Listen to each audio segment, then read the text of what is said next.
എന്തെങ്കിലും ജോലിയുള്ള ഒരാള് അയാൾ കന്യാകുമാരി കണ്ടിട്ടുണ്ടോ ജോയിനരെ? കോവളം കണ്ടിട്ടില്ലാത്ത എത്ര പേരുണ്ട്? വർക്കല കടൽത്തീരം കണ്ടിട്ടില്ലാത്ത മലയാളികൾ എത്രയുണ്ട്? നിങ്ങൾ എന്തിനാണ് അമേരിക്കയിൽ പോകാൻ പറ്റില്ല എന്ന് പറഞ്ഞ് ദുഃഖിക്കുന്നത്? നിങ്ങൾ വർക്കല പോലും കണ്ടിട്ടില്ലല്ലോ. അപ്പൊ ഈ നമ്മുടെ തൊട്ടടുത്തുള്ളതിനെ കാണാതെയാണ് നമ്മൾ അപ്പുറത്തെ വലിയ സംഭവത്തിലേക്ക് എത്താൻ പറ്റില്ല എന്ന് നിരാശപ്പെടുത്തത്. ആദ്യം 5 പൈസ ചെലവില്ലാത്ത ഇതിലേക്കൊന്ന് പോകും. അങ്ങനെയാണ് യാത്രകൾ തുടങ്ങേണ്ടത്. അങ്കക്കലി കൊണ്ടുപോയി, പിന്നെ ഒന്നും നോക്കിയില്ല, വണ്ടി സ്റ്റാർട്ടാക്കിയിട്ട് അങ്ങോട്ട് ഇറങ്ങി.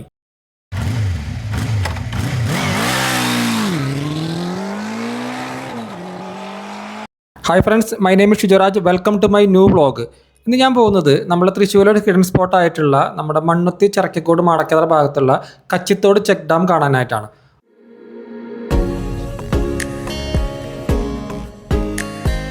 പല വഴിക്ക് നമുക്ക് പോകാൻ പറ്റും കേട്ടോ. അപ്പോൾ മണ്ണുത്തി കഴിഞ്ഞ് കഴിഞ്ഞാൽ അടുത്ത സ്റ്റോപ്പ്, അതായത് നമ്മുടെ ക്രിസ്ത്യൻ പള്ളിയുടെ സൈഡിൽ കൂടെയുള്ള വഴി കൂടെ നമുക്ക് പോകാം. അതുപോലെ കുറച്ചും കൂടി നേരെ പോവുകയാണെങ്കിൽ തോട്ടപ്പടി, അവിടെ നിന്ന് അങ്ങനെ ലെഫ്റ്റ് കട്ട് ചെയ്ത് പോകാം. പല വഴിക്ക് പോകാൻ പറ്റും. നമ്മൾ പോകുന്നത് ഈ വഴി കൂടെയാണ്.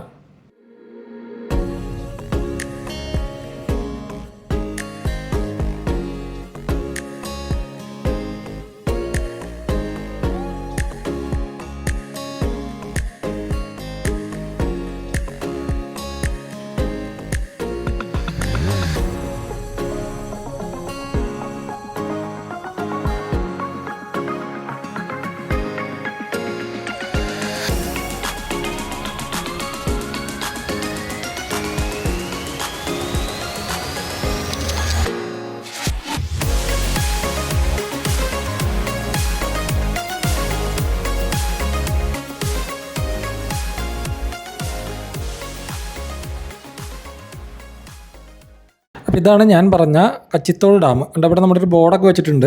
ഇവിടെ നമ്മൾ റൈറ്റിലേക്ക് ഇറങ്ങിക്കഴിഞ്ഞാൽ നമുക്ക് ഡാം കാണാം. വാ.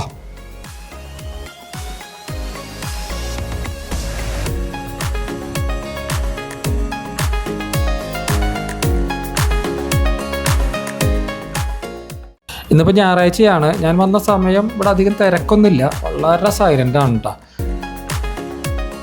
ശ്രദ്ധിച്ചു നോക്കിയാൽ കിളികളുടെ സൗണ്ടും ഭയങ്കര രസകരമായിട്ടൊരു ആംബിയൻസ് ആണ് കേട്ടോ. നിങ്ങളുടെ ലൈഫിൽ എപ്പോഴും നിങ്ങൾ ഹാപ്പി ആയിരിക്കണമെങ്കിൽ നിങ്ങൾക്കൊരു ടിപ്പ് തരാം. നിങ്ങളെക്കൊണ്ട് പറ്റുന്ന സമയങ്ങളിലെല്ലാം നിങ്ങൾ ഒറ്റയ്ക്ക് യാത്ര ചെയ്യാം. നമ്മുടെ ജീവിതം എന്ന് പറയുന്നത് കുറേ പേര് നമ്മുടെ ലൈഫിലേക്ക് വരും, കുറേ പേര് നമ്മുടെ ലൈഫിൽ നിന്ന് പോവും. ആരൊക്കെ വന്നാലും പോയാലും നമ്മുടെ ലൈഫ് ഹാപ്പിയായി നിൽക്കണമെന്നുണ്ടെങ്കിൽ ഇതുപോലെ ഒറ്റയ്ക്ക് യാത്ര ചെയ്യുന്ന സമയങ്ങളിൽ നിങ്ങൾക്ക് നിങ്ങളെ ഹാപ്പിയാക്കാൻ പറ്റുന്നുണ്ട് എങ്കിൽ ജീവിതത്തിൽ ഒരിക്കലും നിങ്ങൾക്ക് ദുഃഖം ഉണ്ടാവില്ല. എപ്പോഴും നിങ്ങൾ ഹാപ്പി ആയിരിക്കും, ഏതൊരു സിറ്റുവേഷനും നിങ്ങൾ ഹാപ്പി ആയിരിക്കും. മനസ്സിലായി? അപ്പോൾ അതുകൊണ്ട് പറ്റുന്ന സമയങ്ങളിലൊക്കെ നിങ്ങൾ ഒറ്റയ്ക്ക് യാത്ര ചെയ്യുക, അതൊരു ഫീലാണ്.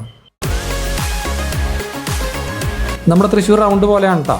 എന്ന് വെച്ചാൽ നമ്മൾ ഇവിടുന്ന് നടന്നു തുടങ്ങിയപ്പോൾ ഇവിടെ തന്നെ എത്താൻ പറ്റും. അതായത് ഇതിൽ നടന്ന് ചുറ്റും നടപ്പാതെ കെട്ടിയിട്ടുണ്ട്. ആ റൈറ്റ് സൈഡിൽ കണ്ട അവിടെ ചെറിയൊരു മുളങ്കാടൊക്കെ ഉണ്ട്, നല്ല തണലാണ്. നമുക്ക് അവിടെ പോകുമ്പോൾ ഞാനത് കാണിച്ചുതരാം. പിന്നെ അവിടെ ഒരു പാലുണ്ട്.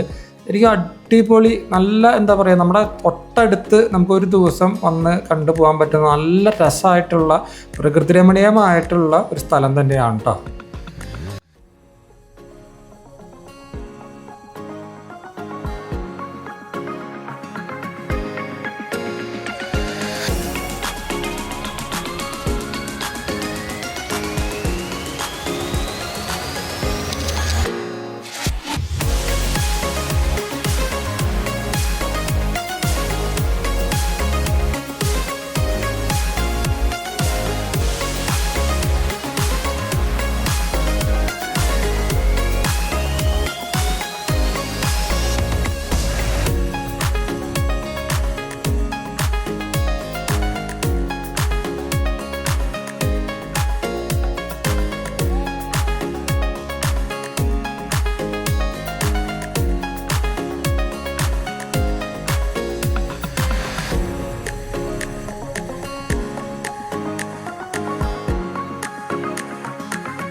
ഇതാണ് ഞാൻ പറഞ്ഞ ചെറിയൊരു പാലം.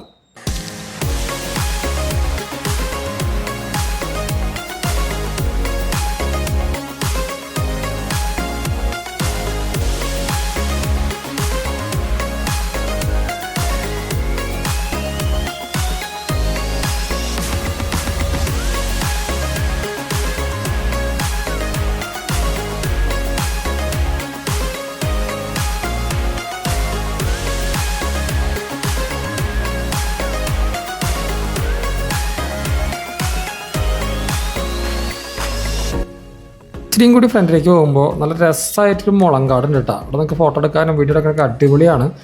നല്ല സൈലൻ്റ് ആണ് കേട്ടോ. ഞാൻ അവിടെ കുറേ നേരം ഇരുന്നു. എന്ത് രസമാണെന്ന് അറിയാം. ഇവിടെ ഒറ്റയ്ക്ക് ഇരുന്ന് നമ്മളിങ്ങനെ എന്തെങ്കിലുമൊക്കെ ആലോചിച്ചിട്ടിരിക്കുന്ന അടിപൊളി ഫീലായിട്ടുള്ള ഒരു സ്ഥലം തന്നെയാണ്.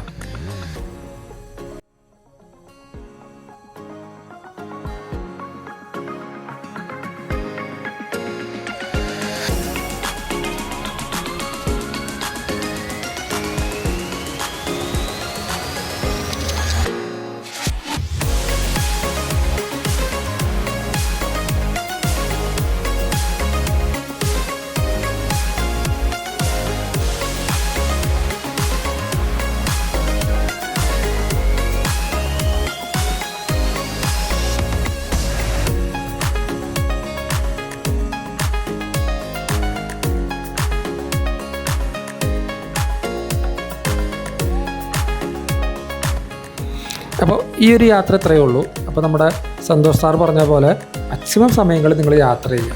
ജീവിതം വളരെ ചെറുതാണ്. അതുകൊണ്ട് തന്നെ മാക്സിമം നിങ്ങൾ എൻജോയ് ചെയ്യുക. ചുറ്റുമുള്ള എല്ലാവരെയും സ്നേഹിക്കുക. ആരോടെങ്കിലും വിദ്വേഷമോ ദേഷ്യമോ പകയോ ഉണ്ടെങ്കിൽ ഒക്കെ നമ്മുടെ മനസ്സിൽ നിന്ന് കളയുക. നിങ്ങൾ നിങ്ങളെ തന്നെ സ്നേഹിക്കുക. മനസ്സിലായി? നിങ്ങൾക്ക് നിങ്ങളെ പൂർണ്ണമായി സ്നേഹിക്കാൻ പറ്റുന്നുണ്ടെങ്കിൽ നിങ്ങൾക്ക് ചുറ്റും നിൽക്കുന്ന എല്ലാവരും നിങ്ങൾക്ക് സ്നേഹിക്കാൻ പറ്റും. അതോടുകൂടി നിങ്ങൾ ഹാപ്പിയാവും, നിങ്ങൾക്ക് ചുറ്റുമുള്ളവർ ഹാപ്പിയാവും. Okay, thank U.